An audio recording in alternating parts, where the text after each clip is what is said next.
There's a shoebox on the top shelf of Martin Fletcher's closet that no one knows about. Inside it, folded carefully between yellowed newspaper clippings and a faded baseball card, is a letter. 23 pages.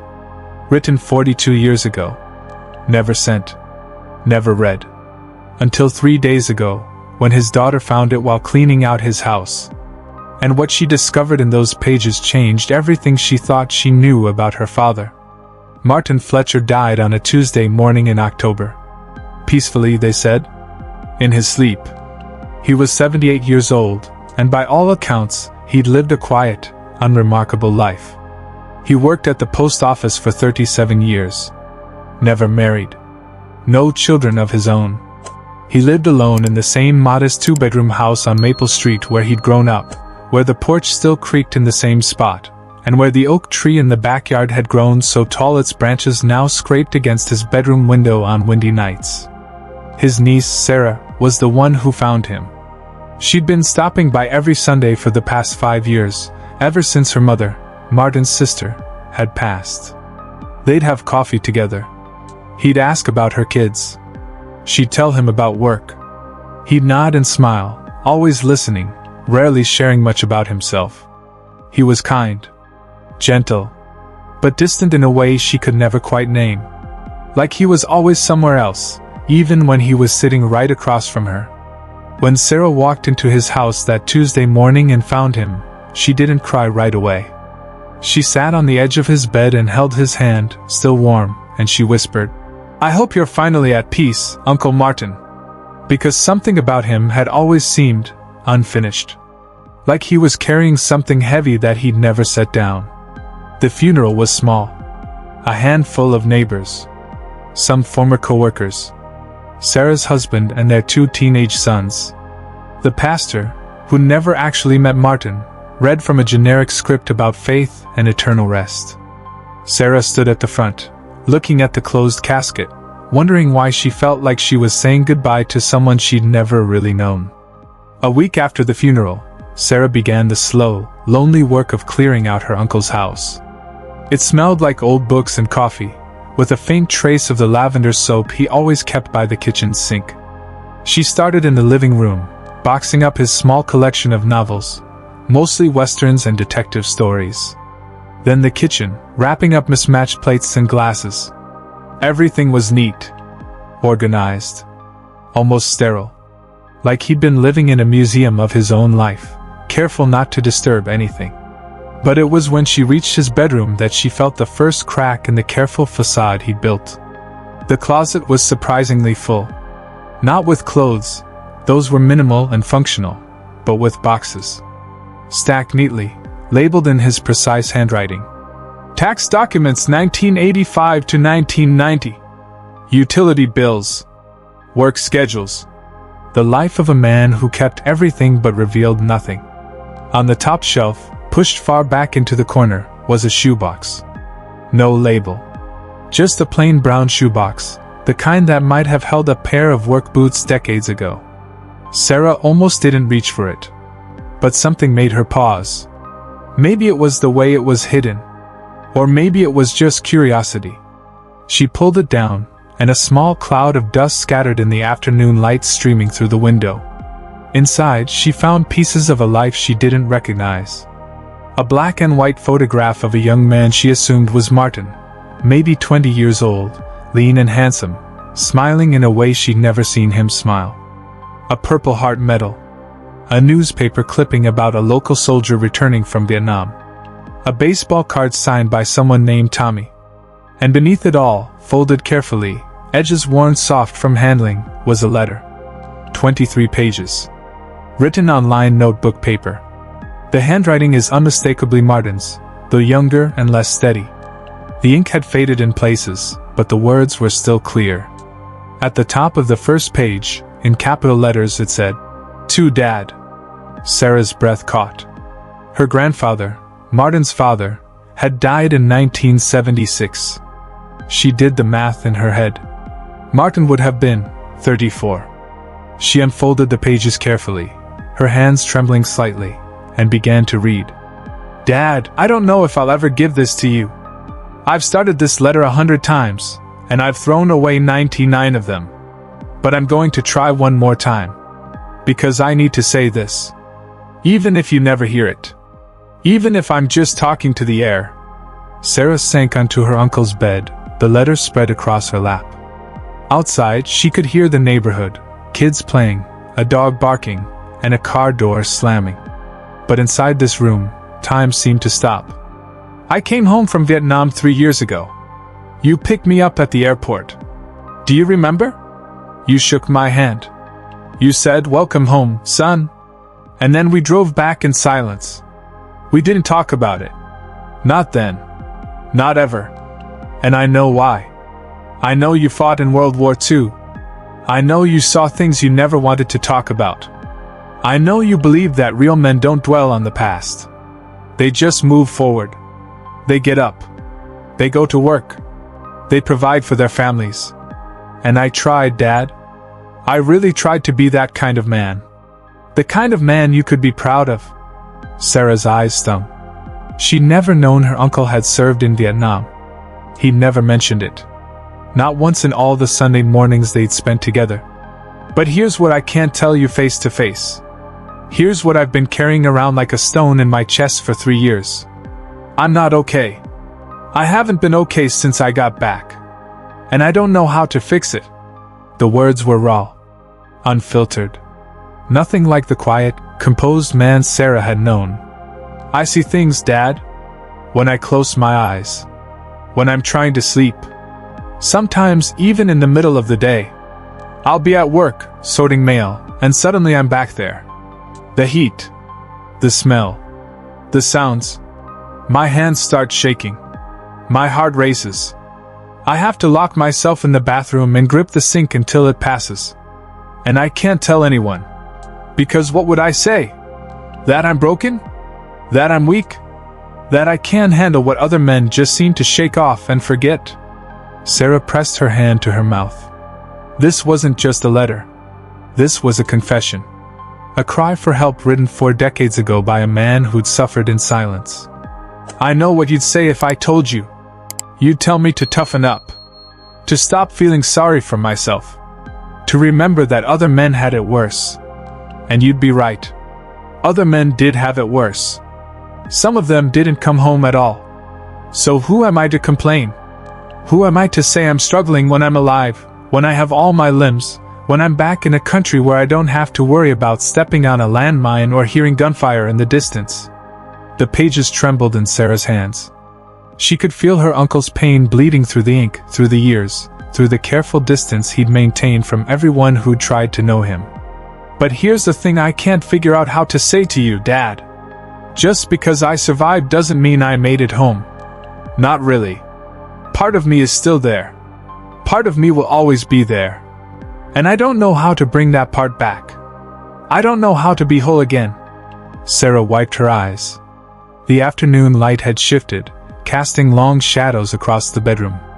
She kept reading. There was this kid. His name was Tommy. Tommy Chin. He was 19. Fresh out of basic training. It was his first week in the country when he joined our unit. And he was... God, Dad, he was so young.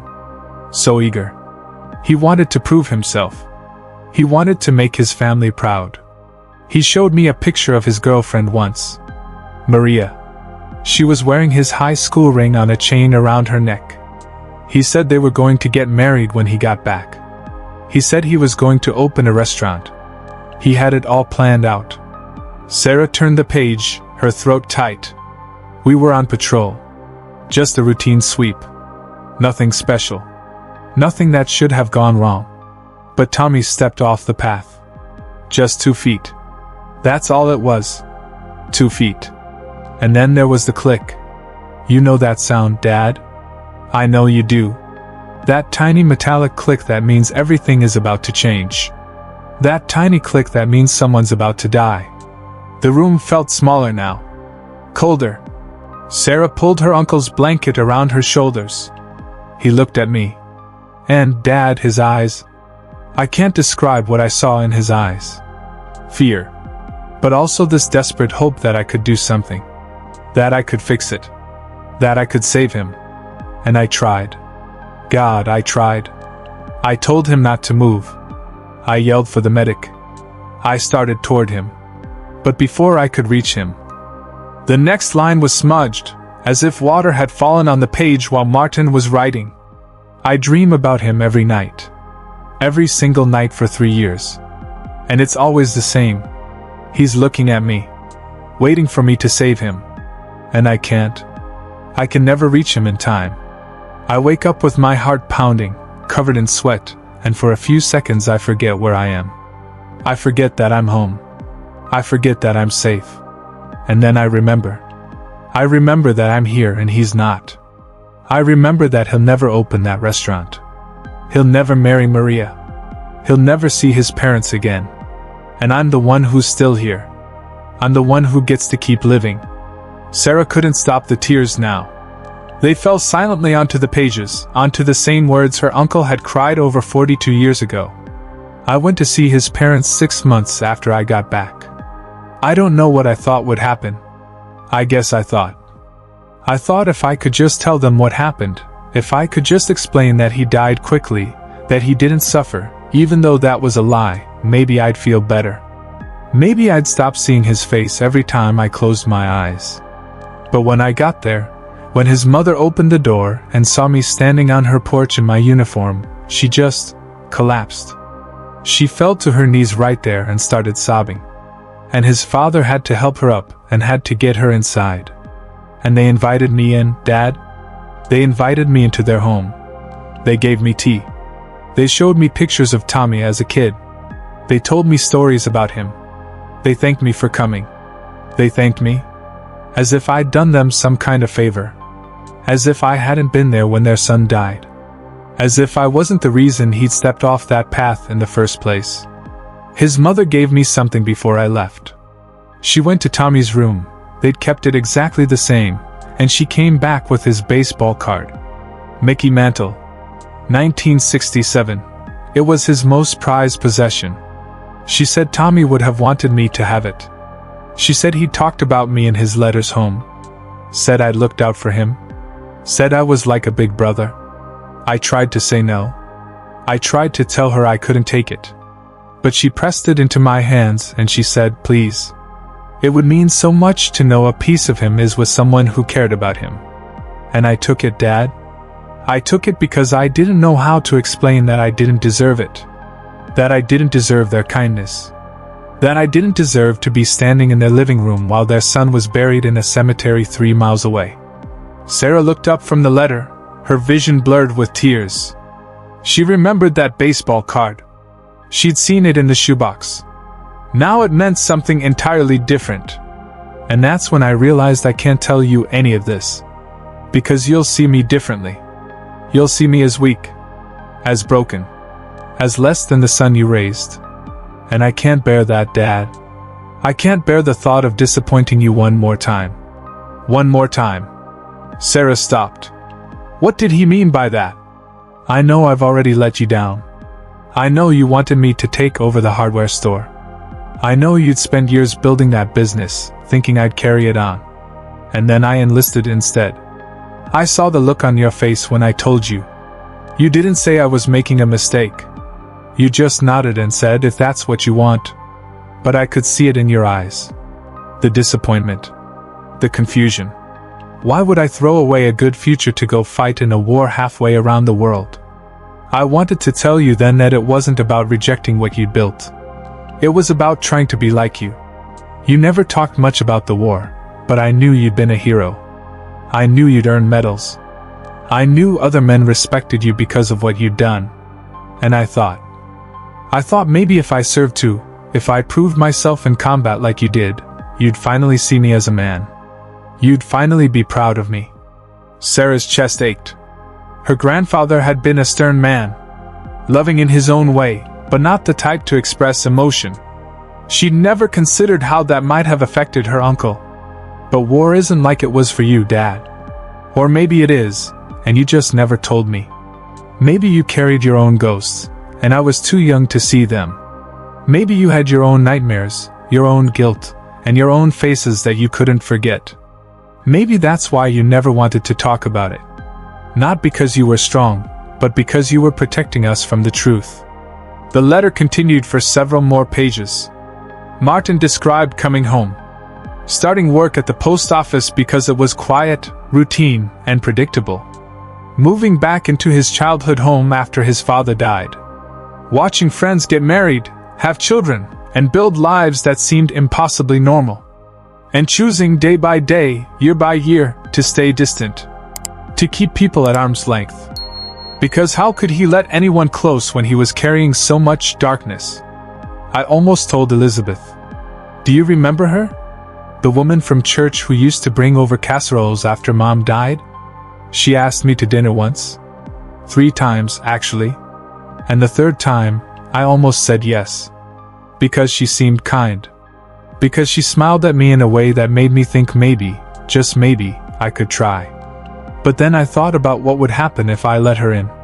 What would happen when she asked me about my past, about the war, about why I sometimes flinch at loud noises, or why I can't stand fireworks, or why I get quiet and distant for no apparent reason. And I knew I couldn't do that to her. I couldn't bring her into this darkness with me. So I said no, and she eventually stopped asking. And I told myself it was for the best. That I was protecting her. But really, Dad, I was protecting myself. I was afraid. Afraid of being seen. Afraid of being known. Afraid that if anyone really knew what was inside my head, what was inside my heart, they'd see me the way I see myself. As someone who failed. As someone who couldn't save the people who mattered. As someone who doesn't deserve happiness. Sarah's hands were shaking. She'd thought her uncle had been content with his quiet life. She'd never imagined he'd been running from connection, hiding from the possibility of love, and punishing himself for decades for something that wasn't even his fault. The letter was nearing its end. The handwriting got shakier in the final pages, as if Martin had been crying while he wrote. I'm writing this on your birthday, Dad. You would have been 63 today. It's been 7 months since you died, and I still can't believe you're gone. I keep thinking you're going to walk into the room and ask me to help you fix something. The sink. The lawnmower. The fence. You always had a project. Always had something that needed doing. And I loved that. I loved working beside you, even if we didn't talk much. Because in those moments, I felt like maybe I was enough. Maybe I didn't need to explain myself. Maybe silence between us wasn't failure, it was just understanding. But now you're gone, and I have all these words I never said. All these things I needed you to know. And it's too late. It's too late to tell you that I'm sorry. Sorry I couldn't be the son you needed me to be. Sorry I couldn't just shake off the war and move on like you probably did. Sorry I spent so many years hiding from you, from everyone, from myself. I know I'll never send this letter. I'll fold it up and put it somewhere safe, and it will stay there, unread, until I die. Because that's what men like us do, isn't it? We keep our pain private. We suffer in silence. We carry our burdens alone because we think that's what strength looks like. But I'm starting to wonder if we had it wrong. I'm starting to wonder if real strength isn't about carrying weight alone. It's about admitting when the weight is too heavy. It's about asking for help. It's about letting people in, even when it's terrifying. Maybe that's the lesson I needed to learn. Maybe that's what you were trying to teach me in your own way, even though you never said it out loud. Maybe when you came home from your war and you threw yourself into building the hardware store, into providing for your family, into being present even when you couldn't talk about the things you'd seen, maybe that was your way of fighting back against the darkness. Maybe work was your salvation. But I need you to know something, Dad. And I wish I could have told you this before you died. I wish I could have sat across from you and said it to your face. You were a good father. You were a good man. And even though I couldn't tell you the things I was struggling with, even though I couldn't be honest about what was happening inside my head, I never doubted that you loved me. Maybe you didn't say it often. Maybe you showed it in quiet ways, fixing my car without being asked, leaving a sandwich on the kitchen counter when you knew I'd had a long day, sitting with me in the garage on sleepless nights without asking questions. But I felt it. I always felt it. And I want you to know that I'm going to try. I'm going to try to live. Really live. Not just exist. Don't just go through the motions. I'm going to try to forgive myself for Tommy. I'm going to try to accept that maybe I did the best I could in an impossible situation. I'm going to try to stop punishing myself for surviving. And maybe, I'll even try to let someone in. To take a chance on connection, on friendship, on the possibility that I'm worthy of being loved despite my scars. I don't know if I'll succeed, but I'm going to try. For you, Dad. Because you didn't raise a quitter. You raised a man who knows how to keep going even when things are hard. And that's what I'm going to do. I'm going to keep going. The letter ended there. No signature. Just those final words. I'm going to keep going. Sarah sat in the fading light of her uncle's bedroom, the letter clutched to her chest, and she wept. She wept for the young man who'd gone to war trying to make his father proud. She wept for the soldier who'd watched his friend die and blamed himself. She wept for the lonely man who'd spent 40 years living in a house that felt like a prison of his own making. And she wept because he'd tried. In his own way, he tried to live. Tried to forgive himself. Tried to keep going. But had he succeeded? Had he ever found peace? Had he ever forgiven himself for Tommy? Sarah carefully folded the letter and placed it back in the shoebox. But she couldn't shake the feeling that this story was unfinished. That there was more she needed to understand. She spent the next 2 days digging through the rest of Martin's belongings, searching for clues. In a filing cabinet, she found his work records from the post office. 37 years of perfect attendance. Commendations for reliability. Letters from supervisors noting his kindness to customers, especially elderly ones who came in just to chat. One letter mentioned how Martin always took extra time with a widow named Dorothy, helping her mail packages to her grandchildren, sometimes staying after hours to make sure she got home safely. In a drawer, she found a stack of canceled checks. Donations to veterans organizations. The Vietnam Veterans Memorial Fund. A trauma counseling center. Monthly contributions, small but consistent, going back 20 years. And in the garage, on a workbench covered with a tarp, she found something that made her breath catch. Wooden toys. Dozens of them. Carved by hand. Trains. Airplanes. Horses. Rabbits. Each one was sanded smooth, painted carefully, and detailed with an artist's precision. She found a ledger next to the tools, a list of children's hospitals, orphanages, and shelters. Next to each name was a date and a number, how many toys he'd delivered. Sarah called one of the numbers. A woman at a children's hospital answered. When Sarah explained who she was, the woman's voice softened immediately. Your uncle? Oh, honey. Martin was one of our angels. He'd bring by toys every Christmas for the past 15 years. Never wanted recognition. Never wanted his name on anything. He'd just show up with these beautiful handmade toys, drop them off, and leave. Some of the kids, the ones who were here long term, they'd wait for him. They called him the Toy Man. He'd sit with them sometimes. Read to them. Just listen. Some of those kids didn't have many visitors. Your uncle made them feel seen. Sarah's vision blurred again. Did he ever seem happy? There was a pause. I think he seemed peaceful. Like he'd found a way to give back. Like he'd found his purpose. After she hung up, Sarah returned to the bedroom. She picked up the baseball card from the shoebox. Mickey Mantle. 1967. She turned it over. On the back, in faded ink, someone had written, "To Tommy, dream big. Dad." And beneath that, in Martin's handwriting, added years later, "I'm trying to live a life you'd be proud of. I'm trying to dream big enough for both of us." Something in Sarah's chest cracked open. Her uncle had carried Tommy with him. Not as a burden. Not as a weight. But as a reminder. A reason to keep trying. Keep giving. Keep showing up for people who need someone to care. He hadn't gotten married. Hadn't had children.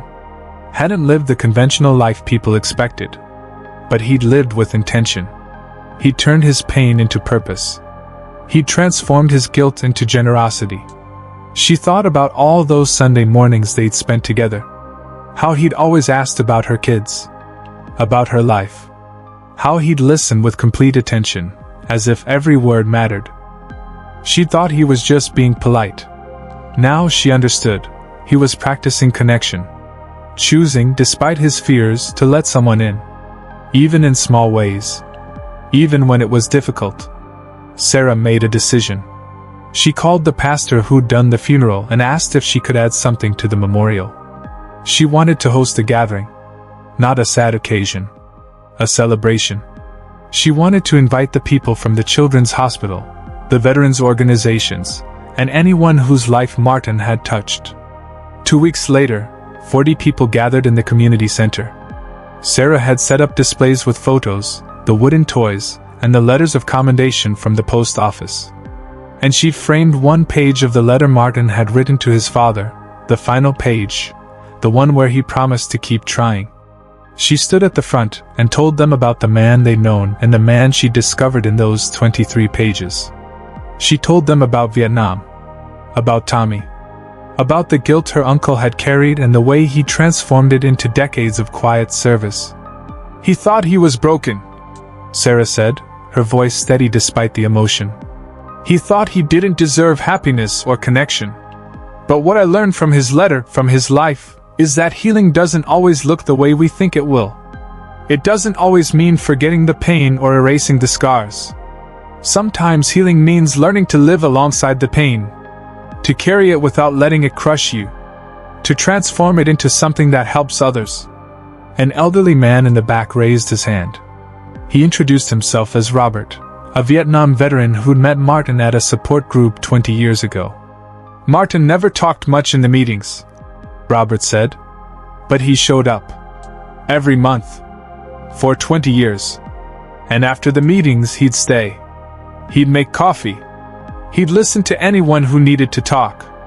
And one night, after everyone else had left, he told me something I never forgot. He said I couldn't save my friend. But maybe I can save myself by helping save others. That's who your uncle was. A man who turned his worst day into a lifetime of best intentions. Sarah felt the tears come again. But this time they weren't just tears of sadness. They were tears of pride. Of understanding. Of closure. After the gathering, a young woman approached her. She was in her early 30s, holding a small wooden rabbit. I don't know if you remember me, she said. I'm Maria Chin. Sarah's heart stopped. Tommy's granddaughter, Maria finished. Tommy Chin was my grandfather. He died before I was born. But your uncle, Martin, he found my grandmother 15 years ago. He'd been carrying guilt about my grandfather's death for decades. And he finally got the courage to reach out. He and my grandmother became friends. He'd visit her every month. Bring her groceries. Fix things around her house.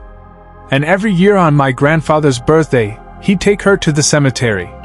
They'd sit together, and she'd tell stories about my grandfather, and Martin would listen. He did that for 10 years until she died. I never knew, Sarah whispered. He didn't want anyone to know, Maria said. But my grandmother told me before she passed. She said Martin was the kindest man she'd ever met. She said he carried more than anyone should have to carry, but he carried it with grace. And she wanted me to tell him thank you if I ever got the chance. I never did. But I'm telling you instead. Your uncle gave my grandmother peace. He helped her heal. And in doing that, I think maybe he helped himself heal too. Maria handed Sarah the wooden rabbit. He made this for me when I was 7. My grandmother brought me to meet him once. I didn't understand who he was or why he mattered. But I kept this rabbit all these years. And now I understand. He was family. Not by blood, but by something deeper. By shared grief and shared hope and shared determination to keep living even when it hurts. Sarah drove home that evening with the shoebox on the passenger seat. Inside it were the letter, the baseball card, the purple heart, and the wooden rabbit. Pieces of a life that had seemed small from the outside but had touched dozens of people in ways they'd never forget. She thought about her uncle's words. "I'm going to keep going." And he had. Not perfectly. Not without struggle. But with intention. With purpose. With the quiet courage it takes to wake up every day and choose to move forward when every part of you wants to give up. That night, Sarah sat down at her computer. She'd been struggling lately. With her job, with her marriage, with a sense that life had become routine and meaningless. But Martin's letter had shifted something in her.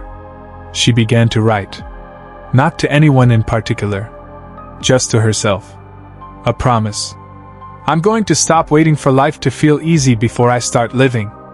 I'm going to stop punishing myself for my mistakes. I'm going to reach out to the people I've been pushing away. I'm going to try. Really try. Because that's what courage is, not the absence of fear or pain, but the decision to keep going anyway. To keep loving anyway. To keep hoping anyway." She thought about all the letters that go unwritten. All the words that stay locked inside us. All the connections we avoid because we're afraid of being truly seen.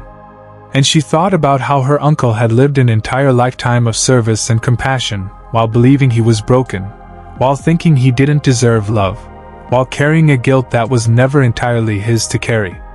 What would his life have been like if he'd sent that letter? If he'd been able to ask for help? If he'd let people know him fully, scars and all? She'd never know. But she knew what her life could be like. She could choose differently. She could break the cycle of silence.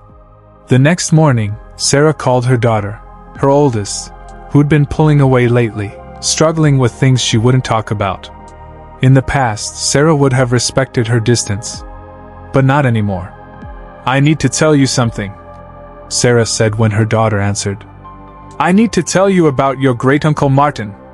And I need to tell you that if you're struggling with anything at all, you don't have to carry it alone. I'm here. I'll always be here. And there's nothing you could tell me that would make me love you less." There was silence on the other end. Then, quietly, "Can I come over?" "Always," Sarah said. And she thought about Martin. About the letter he'd never sent. About the words that had lived in silence for 42 years until they finally found their audience. Sometimes the bravest thing we can do is speak. Sometimes the most powerful thing we can do is ask for help. Sometimes the greatest gift we can give is vulnerability. Martin's words had lived in silence. But they'd lived nonetheless. They'd shaped his choices, guided his actions, and pushed him toward connection even when it terrified him. And now, decades later, they were still teaching. Still healing. Still reminding people that we're all carrying something, and we don't have to carry it alone. Sarah placed the letter back in the shoebox, but this time she put the box on her bookshelf where she could see it. A reminder. Not of tragedy or loss, but of resilience. Of the quiet, determined courage it takes to keep going. To keep trying. To keep loving even when the world has given you every reason to stop. Now, here is the lesson in Martin's unfinished story. Healing isn't about erasing your pain, it's about learning to live a life of meaning beside it, and having the courage to let others in even when you're afraid they'll see your scars. Sarah couldn't sleep that night. She kept thinking about the letter, about the decades her uncle had spent believing he was fundamentally broken. She thought about all the moments they'd shared, those quiet Sunday mornings, and how she'd mistaken his silence for contentment when it had actually been concealment. At 2 a.m, she went back to his house. She still had the key. The street was empty, illuminated only by the old street lamps that cast long shadows across the sidewalk. The house looked different in the darkness. Smaller. More vulnerable. Like it had been waiting all these years for someone to understand the man who'd lived inside it. She let herself in. The living room still smelled like him, that mixture of coffee and old books and something else she couldn't quite name. Loneliness, maybe? Or perhaps just the scent of a life lived carefully, quietly, without disruption. She sat in his chair, the worn leather recliner he'd sat in every evening for 40 years. From this spot, he would have seen the small television, the bookshelf filled with westerns, and the window that looked out onto Maple Street. This was his world. This was the perimeter he'd drawn around himself. But was it a prison or a sanctuary? Sarah thought about the wooden toys in the garage, the monthly donations, the friendship with Tommy's grandmother, the children at the hospital who'd waited for the toy man. Her uncle hadn't just survived, he'd built something meaningful from his pain. Maybe not the life other people would have chosen for him. Maybe not the life he'd once imagined for himself. But a life nonetheless. A life that mattered. She opened her phone and started searching. Vietnam War. PTSD. Veterans' experiences. She read for hours, sitting in her uncle's chair, learning about the war he'd never discussed. The articles talked about survival guilt, about moral injury, and about the invisible wounds that soldiers carried home. They talked about a generation of men who'd been told to be strong, to move on, and to not burden others with their pain. Men who'd suffered in silence because that's what was expected of them. One article mentioned a statistic that made Sarah's chest tighten. An estimated 30% of Vietnam veterans experienced PTSD at some point after the war. Many never sought treatment. Many never told anyone.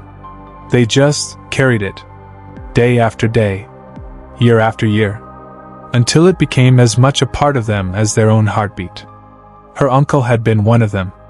And he tried to heal himself the only way he knew how, through service, through routine, through small acts of kindness that might somehow balance the scales of the one act he couldn't undo. Sarah found herself crying again, but this time the tears felt different. Not just sadness, but something closer to awe. The strength it must have taken to wake up every morning with that weight and choose to keep going. The courage it must have taken to reach out to Tommy's grandmother after decades of guilt. The love it must have taken to sit with dying children in a hospital, to make them toys, to give them joy even when his own heart was filled with sorrow. She looked around the room again. On the wall, there was a framed photograph she never paid much attention to before. It showed her grandfather, Martin's father, standing in front of his hardware store. He was wearing an apron, holding a hammer, and looking stern and proud. Next to him, barely visible on the edge of the frame, was a young Martin. Maybe 12 or 13 years old. He was looking up at his father with an expression that broke Sarah's heart, pure adoration mixed with desperate hope. The look of a boy who wanted nothing more than to make his father proud. That boy had grown into a man who went to war trying to earn that pride. And when the war broke him, he'd been too afraid to admit it because he thought it would mean disappointing the one person whose approval he'd always craved. Sarah took the photograph off the wall and held it. She thought about her own father, Martin's brother, who died when she was 16. He'd been different from Martin. Outgoing. Talkative. Married with 3 kids. The kind of man who seemed to fit easily into the world. But she remembered something now, something she hadn't thought about in years. Her father had tried to get Martin to open up once. It was at a family barbecue. Sarah was maybe 10 years old. The men were standing around the grill, and her father had said something about Vietnam, about how they should honor the veterans more. And Martin had gone completely still. His face had closed like a door slamming shut. He'd made some excuse and left early. And Sarah's father had watched him go with this expression of profound sadness. Later, Sarah had asked her father why Uncle Martin had left. And her father had said something she'd been too young to understand at the time. Some people carry their wars inside them forever. And sometimes the kindest thing we can do is let them carry it in peace. Now, sitting in Martin's chair at 2 in the morning, Sarah finally understood what her father had meant. Martin had needed space. He needed to process his trauma in his own way, at his own pace. And maybe pushing him to talk about it, to open up before he was ready, would have only made things worse. But that didn't mean he should have carried it entirely alone. Over the next week, Sarah became obsessed with understanding her uncle's life. She contacted the post office where he'd worked. An elderly woman named Grace, who'd been the office manager, invited Sarah to coffee. "Your uncle was the best employee I ever had," Grace said, stirring sugar into her tea. "Never late. Never complained. Always kind to everyone who came through the door. But you know what I remember most?" Sarah leaned forward. "There was this young veteran who started coming in," Grace continued, This was maybe 15 years ago. The kid was a mess, jumpy, angry, and clearly struggling. He'd come in to mail packages to his family back home, and sometimes he'd just break down, start crying right there at the counter. Other employees didn't know what to do with him. They tried to hurry him along, get him out of there. But not Martin. Grace smiled, her eyes distant with memory. Martin would take him aside, talk to him. Not about anything specific. Just talk. About the weather. About baseball. About nothing important. But he'd stand there with that young man for however long it took until he calmed down. And he did it every time. Never rushed him. Never made him feel ashamed. Did my uncle ever talk about why he understood? Sarah asked. Not directly, Grace said. But I knew. You work with someone for 37 years, and you pick up things. The way he'd flinch at loud noises.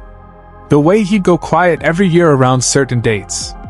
The way he'd volunteer to work every Veterans Day and every Memorial Day, like he was doing penance. I asked him about it once. Just once. He said, "Some debts can't be repaid, Grace. You just have to keep trying." Sarah felt the familiar sting of tears. What happened to the young veteran? "Oh, he's doing much better now," Grace said, brightening. "He got help. Got into counseling. Last I heard, he was working with other veterans, helping them transition home. And you know what he told me when he came back to thank Martin? He said Martin was the first person who made him feel like he wasn't crazy. Like what he was feeling was normal. Like he was going to be okay." After coffee with Grace, Sarah tracked down Robert, the veteran from the support group. They met at a diner, and Robert brought a photo album. "I thought you might want to see these," he said, opening the album. Inside were pictures from various support group events. Cookouts, fishing trips, holiday gatherings. And in many of the photos, standing quietly in the background, was Martin. He never wanted to be in the center of things. Robert explained. Always on the edge. But he was always there. And after meetings, when guys were struggling, when someone was having a bad night, Martin would be the one to sit with them. Not trying to fix anything. Just sitting. Being present. Robert turned to a page near the end of the album.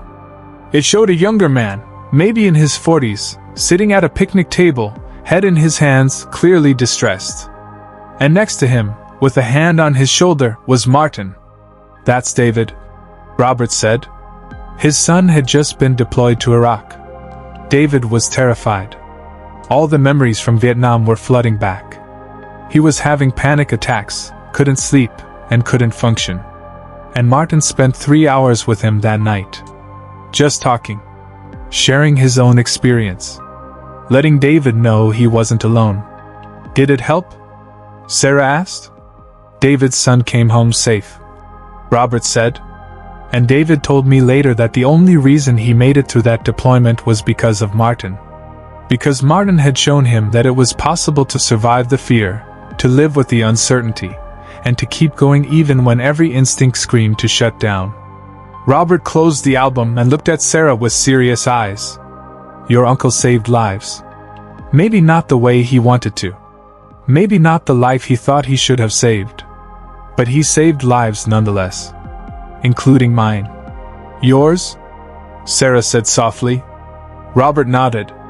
20 years ago, I was in a bad place. Really bad. I had a plan. A date. Everything is arranged. And I went to what I thought would be my last support group meeting. I didn't tell anyone what I was planning. But somehow Martin knew. After the meeting, he asked if I wanted to get coffee. And we sat in this all-night diner, and he told me about Tommy. About the guilt he'd carried for decades. About the darkness he'd fought. And then he said something I'll never forget. Robert's voice cracked slightly.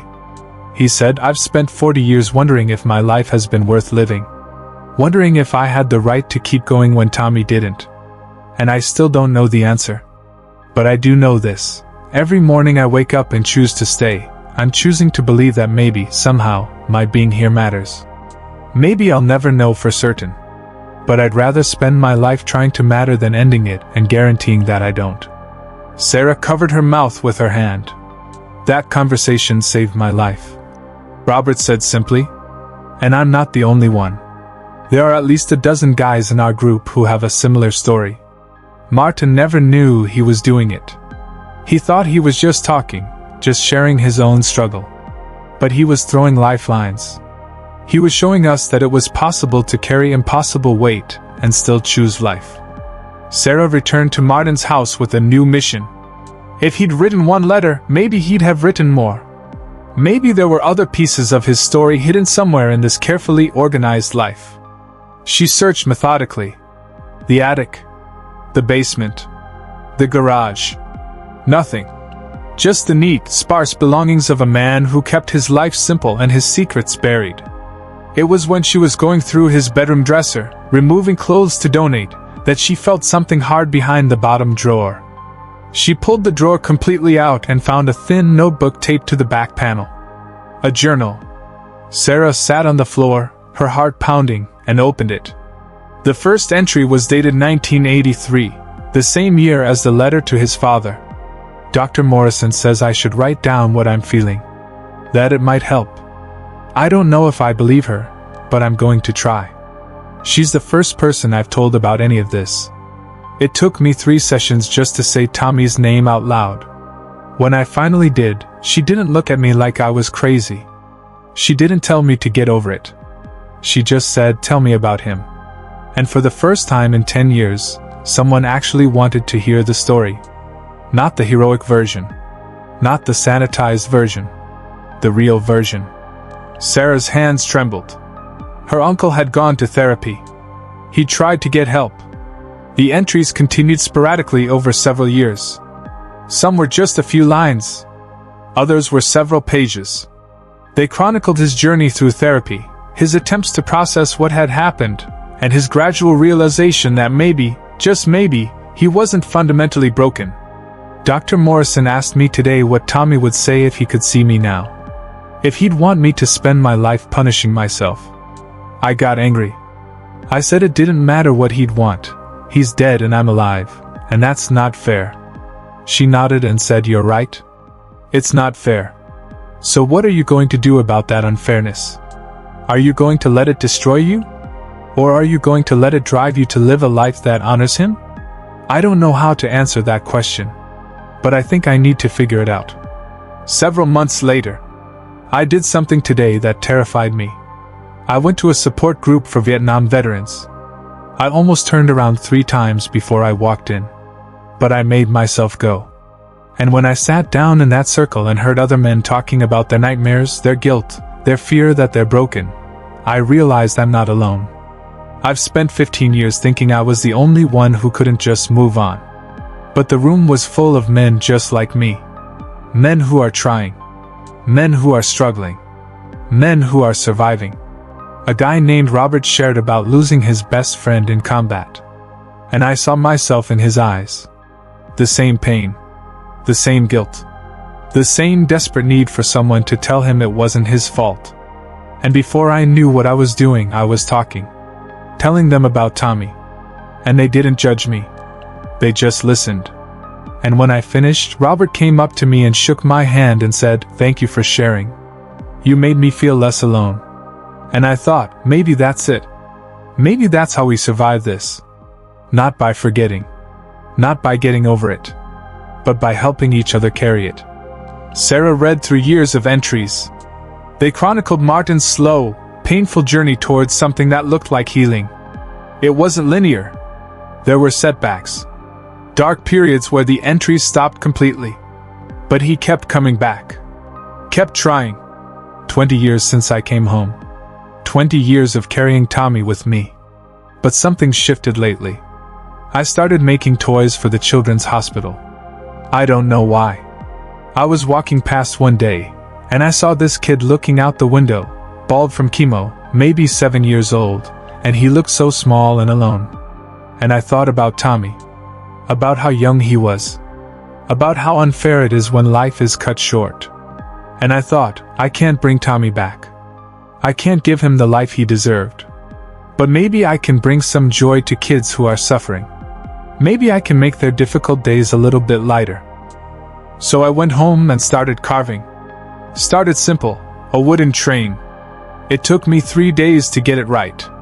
When I brought it to the hospital and gave it to that boy, his face lit up. Actually lit up. And for the first time in 20 years, I felt like maybe my hands could create something instead of just remembering what they couldn't save. The entries about the wooden toys continued for years. Martin documented each child he met, what toy he'd made for them, and how they'd reacted. He wrote about conversations with nurses, with parents, and with the kids themselves. And slowly, his entries became less about his own pain and more about theirs. About how he could help. What difference could he make? Met a boy today named Marcus. Stage 4 neuroblastoma. 11 years old. He told me he wants to be a pilot when he grows up. I didn't have the heart to tell him the statistics. Instead, I told him about flying in helicopters in Vietnam. Made it sound adventurous instead of terrifying. And his eyes got wide and he said, "Were you scared?" And I said, "Every single day. But I did it anyway." And he nodded like he understood. Because he's scared too. Every day. But he's fighting anyway. These kids, they're the bravest people I've ever met. They're showing me what real courage looks like. Then, about 15 years ago, an entry that made Sarah stop breathing. I found her. After 32 years, I finally found the courage to find Tommy's mother. Her name is Grace Chin. She's 78 years old and living in the same house Tommy grew up in. I stood on her porch for 10 minutes before I could knock. I thought she'd slam the door in my face. I thought she'd scream at me. I thought I deserved whatever anger she had. But when I told her who I was, when I told her I'd been with Tommy when he died, she didn't get angry. She cried. And then she invited me in. And we talked for 4 hours. She showed me pictures of Tommy as a baby, as a kid, and as a teenager. She told me stories I'd never heard. And when I finally worked up the courage to tell her I was sorry, that I should have saved him, that I'd carried his death with me every day for 3 decades, she took my hands, and she said, "You didn't kill my son. The war killed my son. And you've been punishing yourself for something that was never your fault." We both cried then. And somehow, in that moment, something in my chest loosened. Just a little. Like a knot that had been tied too tight for too long finally had some slack. She asked if I'd visit again. If maybe I could tell her more about Tommy's time in Vietnam. Not the bad parts, she doesn't need to hear those. But the good moments. The times he laughed. The times he talked about home. The times he was just a 19-year-old kid trying to survive. I said yes. And I meant it. And driving home, I realized something. All these years, I've been trying to repay a debt that was never really mine. But Grace Chin gave me a different way to look at it. She said, "You survived, Martin. And that means you have a responsibility to live well, to live fully, to make your survival mean something. Not for me, not for Tommy, but for yourself. Because you deserve a life too." The journal continued for several more years, documenting Martin's monthly visits with Grace, his continued work at the hospital, and his participation in the support group. The entries became less frequent as time went on, but there was a shift in tone. Less guilt. Less darkness. More contentment maybe, or at least acceptance. The final entry was dated 3 months before his death. "I'm 78 years old today. The same age Grace Chin was when I first knocked on her door. Grace died 2 years ago.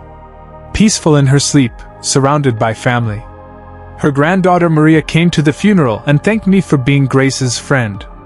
She called me family. That word, family, has been echoing in my head ever since. I never married. Never had children of my own. For most of my life, I thought that meant I'd failed at something fundamental. But sitting at Grace's funeral, looking around at all the people whose lives she touched, I realized something. Family isn't just blood. It's not just marriage certificates and birth certificates. It's showing up. It's being present. It's choosing day after day to care about someone else's well-being. And by that measure, maybe I haven't failed after all.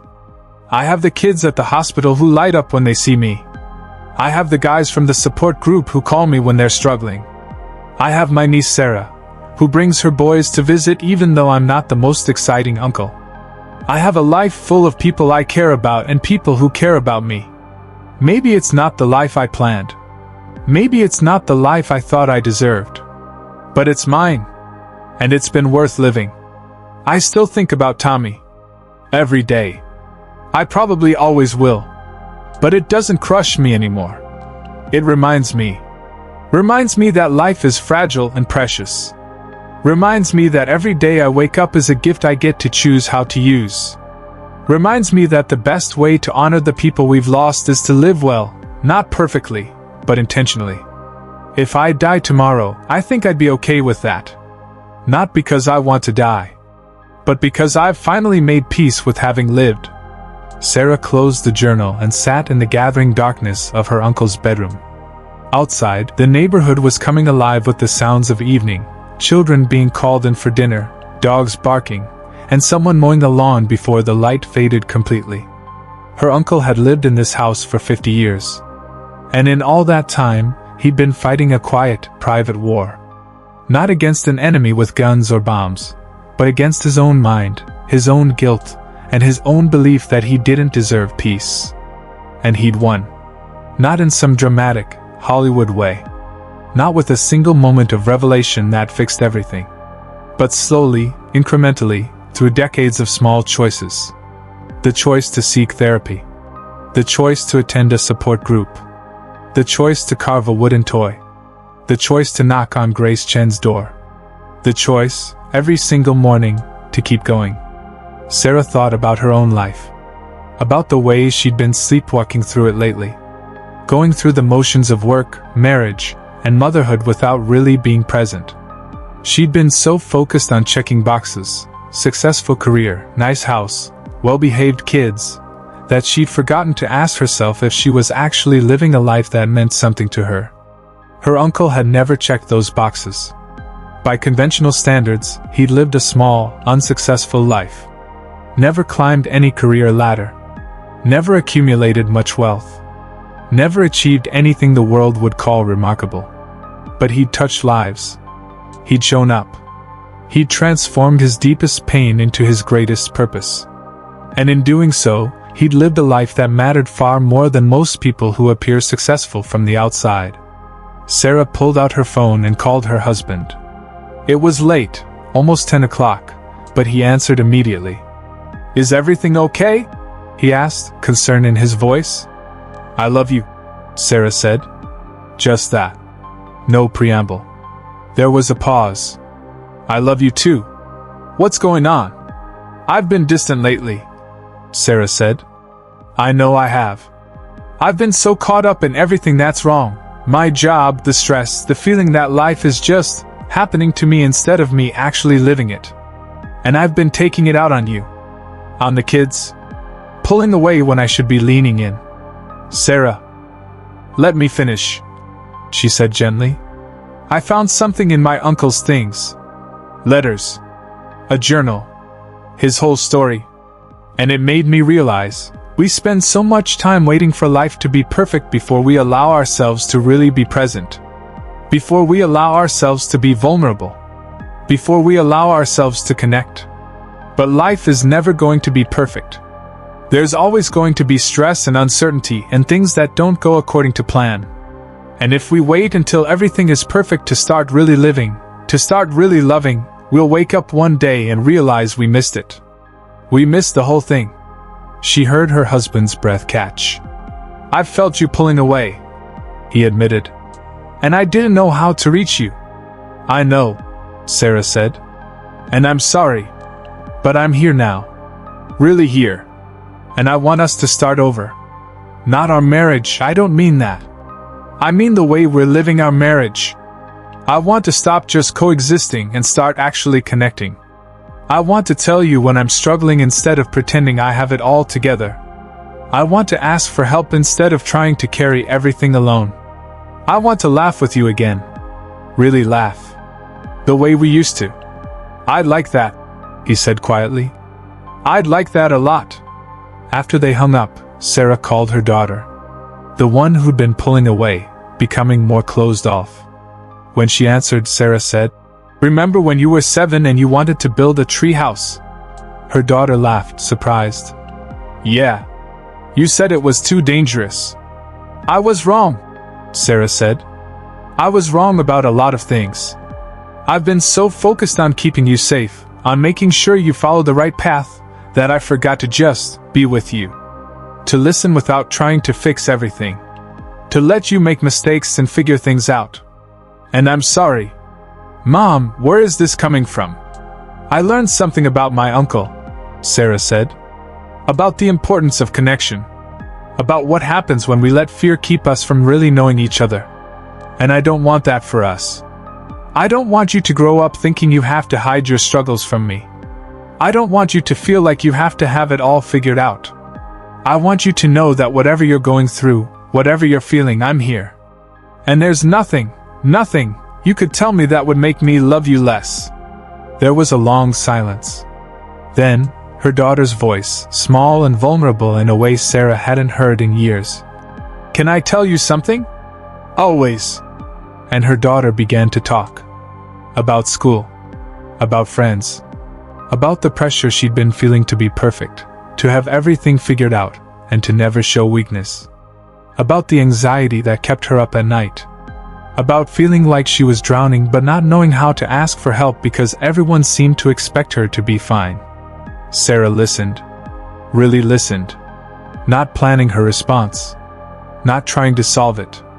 Just holding space for her daughter's pain the way Martin had held space for so many others. When her daughter finished, Sarah said, "Thank you for trusting me with this.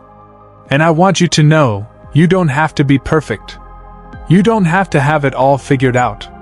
You just have to be honest. With yourself and with the people who love you. That's all any of us can do." "Is that what you learned from Uncle Martin?" her daughter asked. "That's what he's spent his whole life learning," Sarah said. "And what he's teaching me now, even though he's gone." The gathering at the community center had been beautiful, but Sarah felt like it wasn't enough. Her uncle's story deserved to be told more widely. Not for fame or recognition, he would have hated that. But because his journey might help others who were suffering in silence, who were carrying guilt that wasn't theirs to carry, who were waiting for permission to heal. She contacted a local journalist who specialized in human interest stories. Over coffee, Sarah shared her uncle's letter, his journal, and the stories from people whose lives he touched. The journalist, a woman in her 50s named Patricia, listened with tears streaming down her face. "This is important," Patricia said. "People need to hear this. Especially veterans. Especially people who think they're alone in their struggle." The article ran in the local paper 2 weeks later. "The Toy Man, one veteran's quiet battle and enduring legacy." It was respectful, honest, and deeply moving. Patricia had interviewed Robert, Grace from the post office, Maria Chin, and several parents of children who'd received Martin's wooden toys. The response was overwhelming. Letters poured in from other veterans sharing their own stories. A woman wrote about her father, who'd served in Vietnam and struggled his entire life with PTSD, dying alone and isolated because he'd been too ashamed to ask for help. A man wrote about his brother, who'd taken his own life 10 years after returning from Iraq. Dozens of people wrote simply to say thank you for telling this story, thank you for showing that healing is possible, and thank you for reminding us that we're not alone. The local Veterans Affairs office contacted Sarah. They wanted to use Martin's story as part of their outreach program. They wanted to show other veterans that seeking help wasn't weakness, that carrying trauma was normal, and that healing was possible even after decades of suffering. A filmmaker reached out, asking if she could make a short documentary about Martin's life. Sarah hesitated. Her uncle had been so private, but then she thought about his final journal entry. About how he made peace with his life. About how he'd wished he could tell others that it was okay to struggle, okay to ask for help, and okay to take decades to find your way. She said yes. The documentary team interviewed everyone who'd known Martin. They visited the children's hospital and filmed some of the now-grown children talking about the toy man who'd brightened their darkest days. They went to the support group and recorded testimonials from veterans whose lives Martin had touched. They tracked down David, the man whose son had deployed to Iraq, and filmed him breaking down as he described how Martin had saved him during his darkest moment. The centerpiece of the documentary was Sarah reading portions of Martin's letter to his father, her voice steady but emotional, the words resonating across time with their raw honesty. When the documentary premiered at a local film festival 6 months later, the theater was packed. Sarah sat in the back, watching strangers experience her uncle's story for the first time. She watched them cry. She watched them hold hands. She watched them leave the theater quietly, reverently, as if they'd just witnessed something sacred. Afterward, a young veteran approached Sarah. He couldn't have been more than 25, with haunted eyes that reminded her of the few photographs she'd seen of Martin right after he'd returned from Vietnam. "Thank you," the young man said simply. I've been struggling since I got back from Afghanistan. And I thought I was going crazy. I thought there was something wrong with me. But watching your uncle's story, it made me realize I'm not alone. That what I'm feeling is normal. And that it's okay to ask for help." Sarah pulled him into a hug. "It's more than okay," she whispered. "It's brave. It's the bravest thing you can do." The young man nodded, wiping his eyes. "I'm going to call the VA tomorrow. Make an appointment." "Good," Sarah said. "And if you need someone to talk to, here's my number. I'm not a therapist. I'm not a veteran. But I'm someone who understands. And sometimes that's enough." Over the next year, Sarah heard from dozens of people who'd seen the documentary or read the article. Veterans who'd finally sought help. Family members who'd gained understanding of what their loved ones were going through. Therapists who'd used Martin's story to help their patients see that healing was possible. Her uncle's words, which had lived in silence for 42 years, were now healing people he'd never met. They were creating ripples that extended far beyond the small life he'd lived, far beyond the modest house on Maple Street, far beyond anything he could have imagined. On the first anniversary of Martin's death, Sarah organized a memorial service at the cemetery. Not a sad occasion, but a celebration. She'd invited everyone who'd been touched by his story, the people from the documentary, the veterans from the support group, families from the children's hospital, and readers who'd reached out after the article. Over 100 people showed up. They gathered around his simple gravestone, which Sarah had replaced with a new one that read, "Martin Fletcher, 1947 to 2025. He kept going." People took turns sharing stories. Robert talked about the night Martin had saved his life without knowing it. Grace from the post office described his quiet kindness. Maria Chin spoke about the friendship Martin had built with her grandmother and about how he'd given them both peace. A man Sarah had never met stepped forward. He was in his 40s, well-dressed, and confident. He introduced himself as Marcus. "I don't know if anyone remembers me," he said. "But 25 years ago, I was a kid dying of cancer in a children's hospital. And there was this man who used to visit. We called him the Toy Man. He made me a wooden airplane. Told me about flying helicopters in Vietnam. Made me believe I could still have adventures even though I was sick." Marcus's voice cracked. "The doctor said I had a 5% chance of survival. But I'm here. I beat it. And for the past 25 years, I've been trying to figure out how to thank the Toy Man who made me believe I could. I never knew his name. I never knew how to find him. But when I saw the documentary, I realized that was him. That was the man who gave a dying kid hope." He pulled something from his pocket. The wooden airplane, worn smooth by decades of handling. "I've carried this with me everywhere. Through chemo. Through surgeries. Through college. Through my wedding. When my own daughter was born. It's been my reminder that miracles happen. That kindness matters. That sometimes a stranger can change your entire life with a single gesture." Sarah was sobbing openly now. So was everyone around her. "Martin Fletcher didn't save my life. Marcus continued. The doctors and the chemo did that. But he gave me a reason to want to survive. He showed me that there were good people in the world, people who cared about a sick kid they'd never met. And that made all the difference. After the service, people lingered. They didn't want to leave. They stood in small groups, sharing stories, crying, laughing, and connecting. Sarah watched them and realized what her uncle had created, not intentionally, but through decades of small, consistent acts of kindness. He'd built a community. He'd woven a web of connection that would continue long after his death. She thought about the letter he'd written to his father, about how he'd promised to try, to forgive himself, to live a life Tommy would be proud of, to keep going. And he had. Against all odds, despite the darkness, through the crushing weight of guilt and trauma, he had kept going. And in doing so, he'd created something beautiful. That night, Sarah returned to her uncle's house one last time. She'd sold it to a young family, a couple with 2 small children who'd fallen in love with the backyard, with the old oak tree, and with the porch that creaked in just the right spot. They'd move in next week, and this house would begin a new chapter.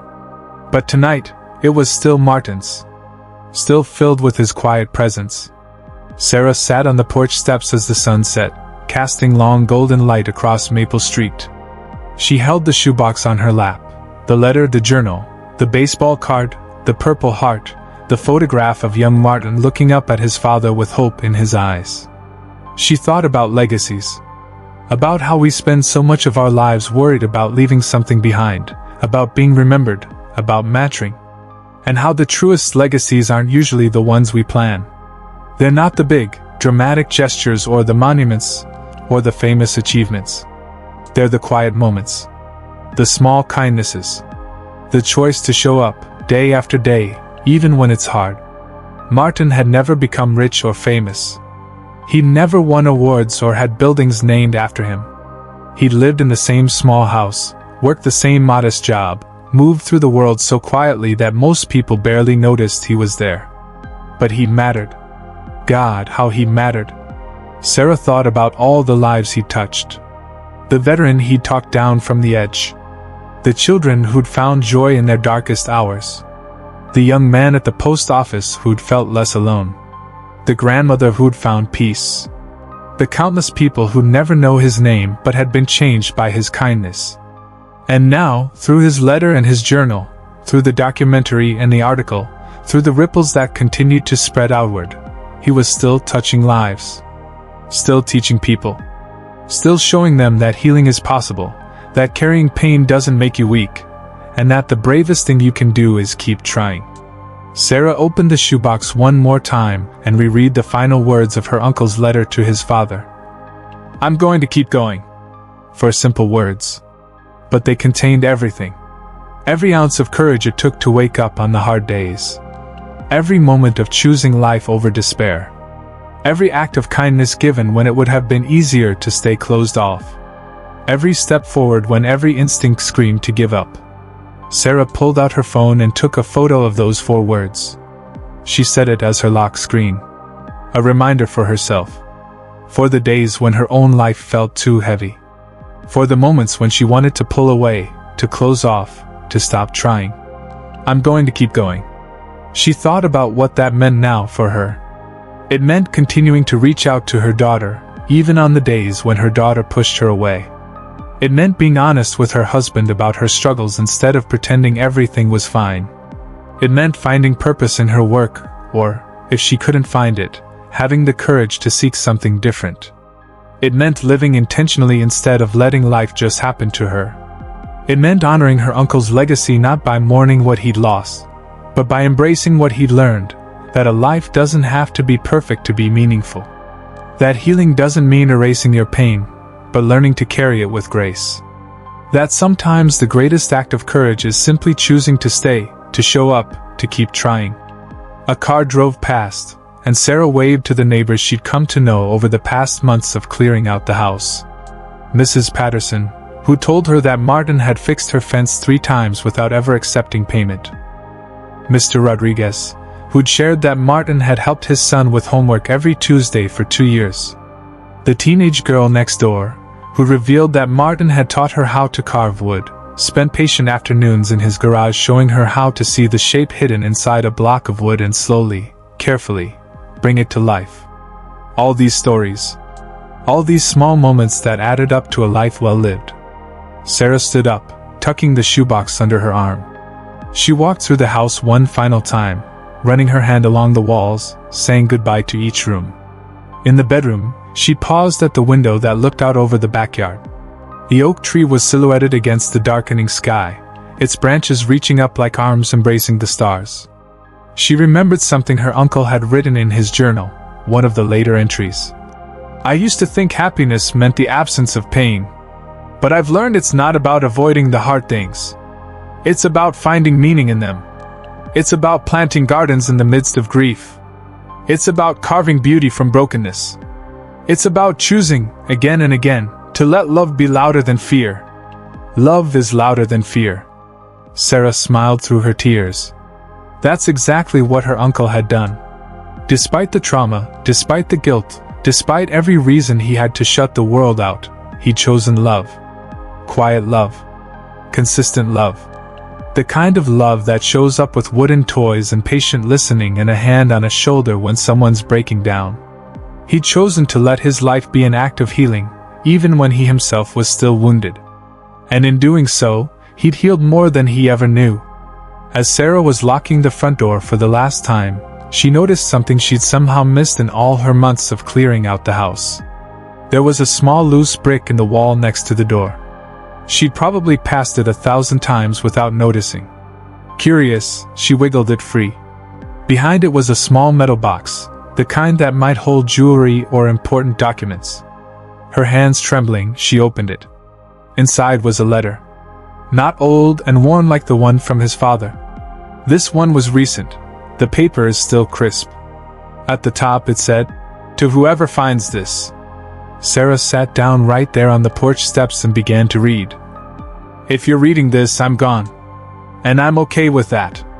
I've had 78 years, far more than Tommy got, far more than many others who didn't make it home. And I've tried to make them count. I don't know who you are. Maybe you're family. Maybe you're a stranger who bought this house. Maybe you're someone who heard my story somehow. But whoever you are, I want to tell you something important. For most of my life, I believed I was broken. I believed that what happened to me in Vietnam had permanently damaged me, had made me less than whole, and had disqualified me from happiness or love or peace. And I spent decades living small because of that belief. Keeping people at a distance. Punishing myself. Trying to earn the right to exist through acts of service and kindness while denying myself the very things I was giving to others. But here's what I learned slowly, painfully, over 40 years of therapy and support groups and sitting with my own darkness. Broken doesn't mean worthless. Wounded doesn't mean weak. Carrying pain doesn't disqualify you from joy. In fact, sometimes the opposite is true. Sometimes the people who've been broken are the ones who can offer the most authentic kindness, because they know what it's like to hurt. Sometimes the people who've been through darkness are the ones who can be the most genuine light for others, because they know how desperately that light is needed. I wish I'd understood this when I was younger. I wish I'd let people in. I wish I'd taken the risk of being truly known. I wish I'd allowed myself to be loved, not despite my scars but including them. Because scars are just proof that you survived. Proof that you healed. Proof that you kept going. So if you're reading this and you're struggling with something, anything, please hear me. You don't have to have it all figured out. You don't have to be healed before you deserve love. You don't have to carry your pain alone. The bravest thing you can do is admit you're hurting and ask for help. The strongest thing you can do is let yourself be vulnerable. The wisest thing you can do is accept that healing isn't about becoming perfect, it's about becoming honest. Tell your story. Whatever it is. Whoever you are. Tell it to someone safe. Tell it to a therapist, a friend, a support group, or a journal. But get it out of the darkness and into the light, because secrets fester and truth heals. You don't have to broadcast it to the world. But you have to stop carrying it alone. And know this, Your life has value. Not because of what you accomplish or how much you achieve or whether you live up to someone else's expectations. Your life has value simply because you're here. Because you're a human being with inherent worth. Because the world is richer for your presence in it, even if you can't see that right now. I spent so many years believing I didn't deserve to take up space. That Tommy should have lived instead of me. That my survival was somehow a mistake. But I finally understand. It wasn't a mistake. It was a responsibility. Not a burden, but an opportunity. The opportunity to live a life that honored his memory not through guilt and self-punishment, but through kindness and purpose and love. So I'm asking you to do the same, whoever you are. Don't wait until you're 78 years old to give yourself permission to live fully. Don't spend decades in a prison of your own making. Don't let fear or shame or guilt steal the precious time you have. Start today. Right now. Make the phone call you've been putting off. Have the conversation you've been avoiding. Take the risk you've been too scared to take. Forgive yourself for the thing you think is unforgivable. Let someone see you, really see you, scars and all. Because here's what I know for certain after 78 years. Connection is everything. Love is everything. Being known is everything. And the only real tragedy isn't being broken. It's staying isolated because you're afraid to let anyone see that you're broken. You're not alone. Whatever you're carrying, whatever you're struggling with, whatever you think makes you unlovable or unworthy or irredeemably damaged, you're not alone. There are millions of us walking around with invisible wounds, with secret pain, with stories we're afraid to tell. And the only way through is together. So reach out. Keep trying. Keep going. And know that somewhere, somehow, even though I'm gone, I'm rooting for you. Because I know what it's like to fight in the dark. And I know how hard it is to keep choosing life when life has given you every reason to give up. But I also know it's worth it. God, it's worth it. You're worth it. Keep going. Martin Fletcher. Sarah clutched the letter to her chest and sobbed. Not tears of sadness, but of profound gratitude. Her uncle had left one final gift, not just for her, but for anyone who needed it. A message in a bottle, hidden in a wall, waiting to be found by whoever needed to hear it most. She thought about all the people who might read these words in the years to come. The new family is moving into the house. Future owners decades from now. Someone renovating and discovering the hidden box. Each of them at different points in their lives, carrying different burdens, fighting different battles. And Martin's words would be there for them. A lifeline thrown across time. A reminder that they're not alone. That healing is possible. That their life has value. That they should keep going. 3 years later, Sarah stood in front of a community center in a different city, cutting the ribbon on a new program for veterans and their families. It was called Keep Going, named after her uncle's words, funded by donations that had poured in after the documentary, and designed to provide free mental health services, support groups, and family counseling. The center's logo was simple, a wooden toy airplane, carved with careful detail, soaring upward. Sarah had spent the past 3 years turning her uncle's story into action. She'd quit her corporate job and gone back to school for a degree in social work. She trained as a facilitator for veteran support groups. She'd learned to carve wood, spending hours in her garage the same way Martin had, creating toys to donate to children's hospitals. Her daughter, now in college, had joined her. Together they'd carved over 300 toys, delivering them to hospitals across the state. And with each delivery, they told Martin's story. They reminded nurses and parents and sick children that kindness matters, that small gestures can change lives, and that even in the darkest times, there are people who care. Sarah's marriage had transformed too. She and her husband had gone to couples counseling, had learned to communicate honestly, and had rebuilt their connection on a foundation of vulnerability instead of pretense. They laughed more now, talked more, really saw each other. And Sarah had become a speaker, traveling to VA hospitals and military bases and community centers, sharing her uncle's story and the lessons it taught. After each talk, people would approach her with tears in their eyes, thanking her for giving them permission to struggle, permission to seek help, and permission to believe that their broken pieces could still create something beautiful. One young woman had told Sarah, "I was planning to end my life tonight. But I came to your talk instead. And hearing about your uncle, about how he fought for 40 years and finally found peace, it made me think maybe I could fight too. Maybe I could try." Sarah had held her as she cried, had connected her with resources, and had followed up to make sure she got the help she needed. That young woman was now a volunteer at the Keep Going Center, helping others who were where she'd been. Stories like that happened regularly. Each one a reminder that Martin's legacy was still growing, still spreading, still saving lives. At the ribbon-cutting ceremony, Sarah was asked to say a few words. She stood at the podium, looking out at the crowd, veterans, family members, therapists, volunteers, people whose lives had been touched by Martin's story, and she felt her uncle's presence like a warm hand on her shoulder. "My Uncle Martin spent most of his life believing he was broken," Sarah began. "He spent decades thinking his survival was a mistake, that he didn't deserve happiness, and that his pain disqualified him from love. And in a way, that belief created a self-fulfilling prophecy. He isolated himself. He kept people at arm's length. He lived small." She paused, gathering her thoughts. "But here's what I want you to understand. Even while he was living small, even while he thought he was too broken to matter, he was saving lives. He was making a difference. He was creating ripples that would extend far beyond anything he could imagine. Because the truth is, you don't have to be healed to help others heal. You don't have to be whole to make others feel less broken. You don't have to have all the answers to be someone's answer. My uncle thought he spent his life failing. But what he actually did was spend his life showing up. Showing up for the kids in the hospital.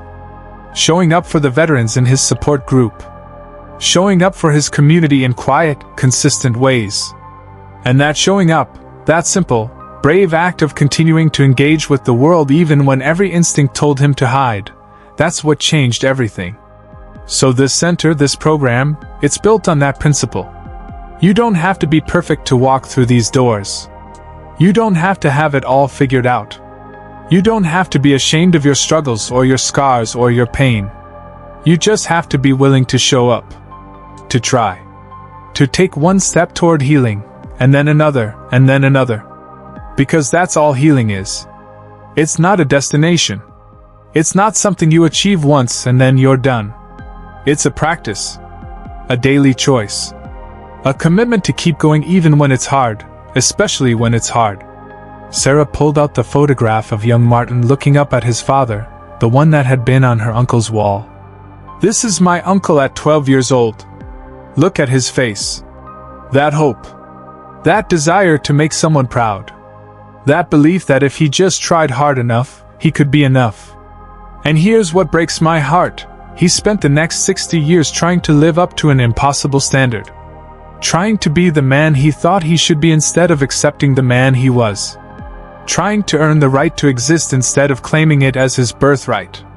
But here's what gives me hope. Even in the midst of that struggle, he created a life of meaning. He helped people. He loved quietly but deeply. He made the world softer for the people around him. And eventually, in his final years, he made peace with himself. He forgave himself. He accepted that his life, imperfect as it was, had been worth living." Sarah's voice cracked with emotion. "I wish he'd done that sooner. I wish he'd given himself that grace at 25 instead of 75. I wish he'd let people love him. I wish he'd let himself be happy. But I'm so grateful that he got there at all. That he didn't die still believing he was worthless. That he had those final years of peace.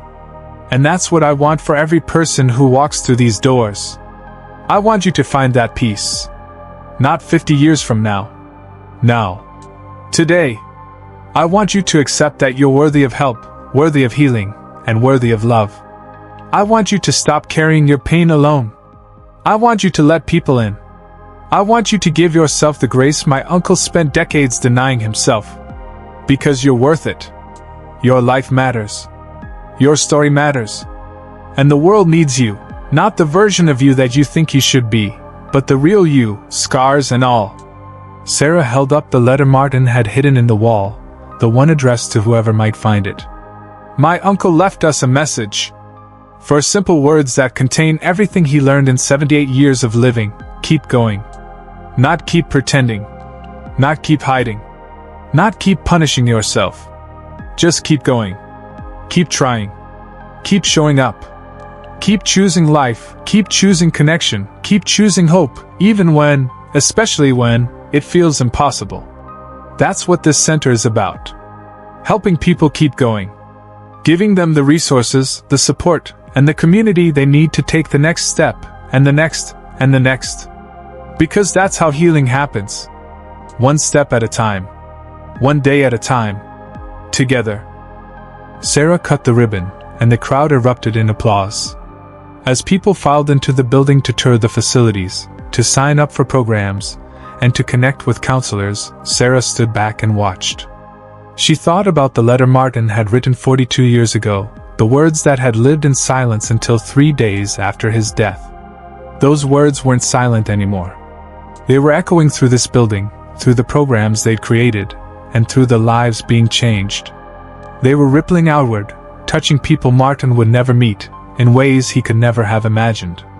His words had lived in silence. But now they were singing. And they would keep singing, long after Sarah was gone, long after everyone who'd known Martin personally had passed away. Because stories that tell the truth about what it means to be human, stories about pain and resilience, and the courage to keep trying, those stories never die. They just keep finding new hearts to heal. That evening, Sarah returned home to find her daughter waiting for her, surrounded by blocks of wood and carving tools. I'm making toys for the children's hospital, her daughter said, for next month's delivery. And I was thinking, maybe we could teach a workshop? Show other people how to do this.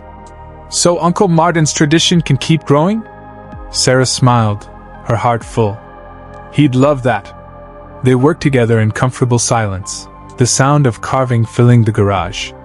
Sarah thought about how 3 years ago, she'd been sleepwalking through life, going through the motions without really being present.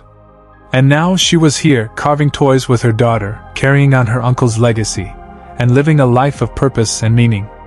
All because of a letter she'd found in a shoebox. All because her uncle had been brave enough to write down the truth, even if he couldn't share it while he was alive. All because he'd kept going, day after day, even when it hurt. As Sarah carved, she thought about all the letters that go unwritten. All the truths that stay buried. All the people suffering in silence, believing they're alone, believing they're broken beyond repair, believing their pain disqualifies them from happiness. And she thought about how much power there is in honesty, in vulnerability, in having the courage to say, "This is what happened to me. This is how it hurt. This is how I survived. This is what I learned." Because when we tell our stories, our real stories, not the polished versions, we give other people permission to tell theirs. We create a bridge across the isolation that suffering creates. We remind each other that we're human, that we're struggling, that we're trying, and that's enough. That's always been enough. Sarah finished carving a small wooden train and held it up to the light. It wasn't perfect. The edges were slightly rough in places. But it was made with care, with love, with the intention of bringing joy to a child who needed it.